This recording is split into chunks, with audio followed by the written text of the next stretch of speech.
Road Rash debuted on the Sega Mega Drive in 1991. The game takes place in California, apparently.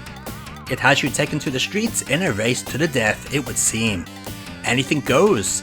Smack the other drivers as they pass you, outrun the cops, cause havoc on the road. Yep, the rulebook is out of the window in this game. Once you complete a race, you are given a cash reward depending on where you place. This money can be used to buy new bikes, but choose wisely because not all bikes are good. For the time, the graphics on Road Rash were very impressive. Yes, the frame rate is awful, but the way those hills appear and the way the game drew the road way off into the distance was special. I have to admit that I had a lot of fun playing this again for this video. I had forgotten just how much fun Road Rash was.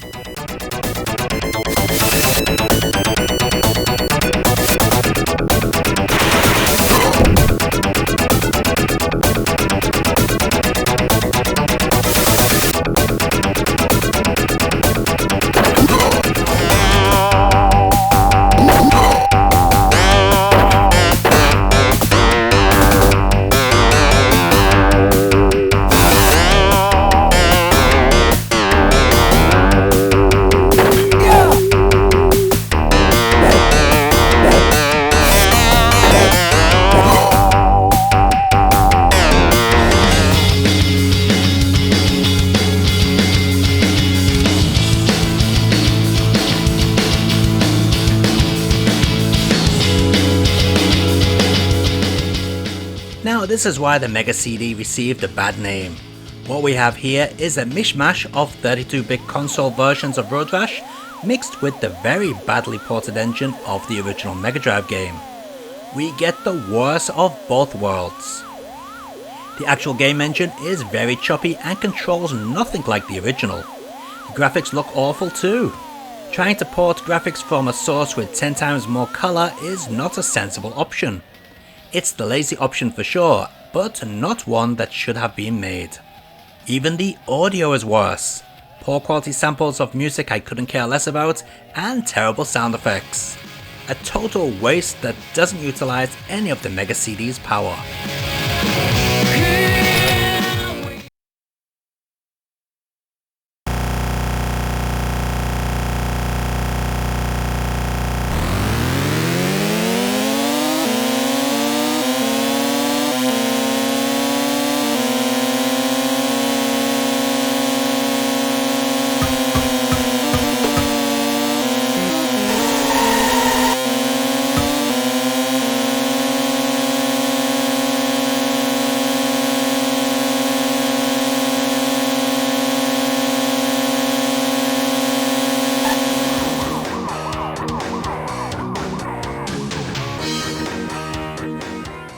Next up we have the Amiga version. It starts off with a really good sounding music track, but then we have to wait forever for the tracks to load. Once it does, we get some really piss poor music, but hey, that's fine because the actual game is really good.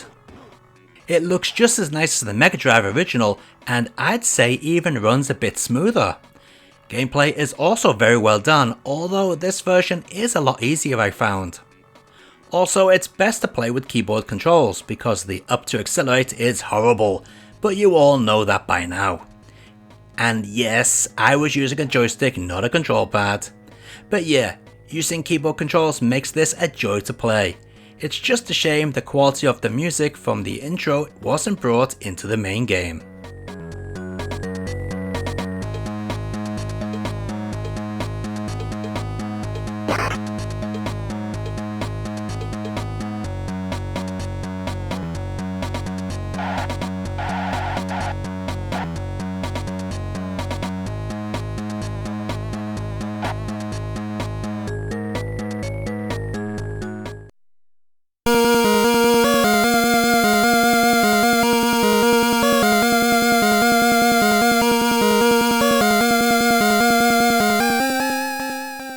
Road Rash made its way portable on more systems than you may think. The first is the original Game Boy.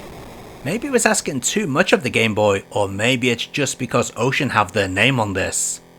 Road Rash on the Game Boy isn't very good. It's also one of those games that doesn't emulate well, which is why you are seeing all of those flashes. The problem with this version is the controls. The turning arc isn't very tight, meaning that some corners are impossible to take without coming off the track. This really affects how the game plays. Something else that affects the game is the horrible shrill audio. Best to play this one with the music switched off. Something else that seems to be switched off are the kicks. Where have they gone?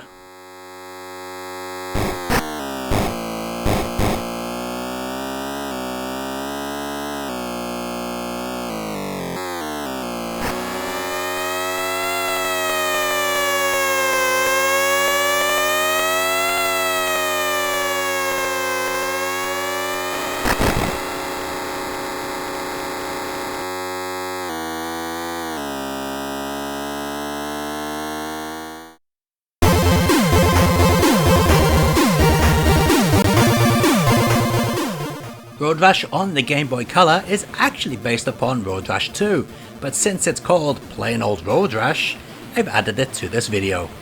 Man, just look how smooth the track is. I'm very impressed. This port is visually pretty impressive. It's just a shame it moves so slow. Still, at least the kick move is back in the game.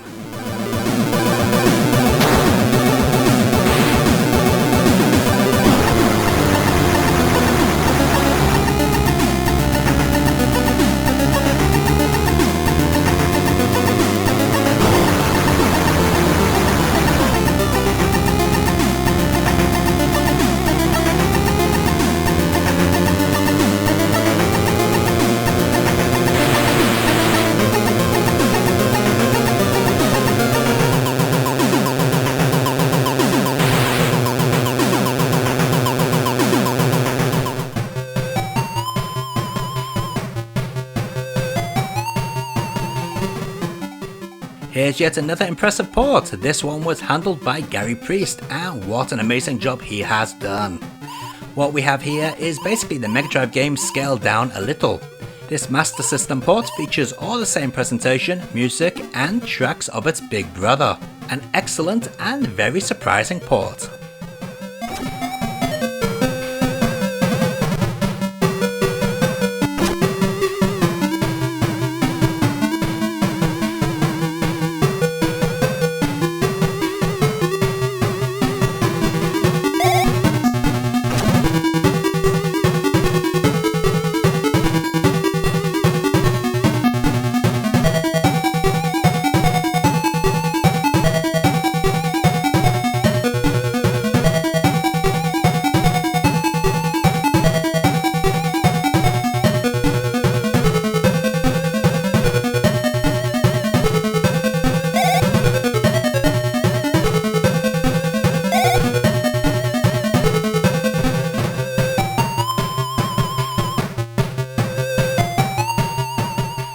With Road Rash being on the Master System, it seems only natural that it should be ported to the Game Gear as well.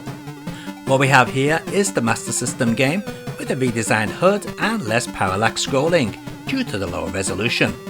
Apart from that, it's the same game.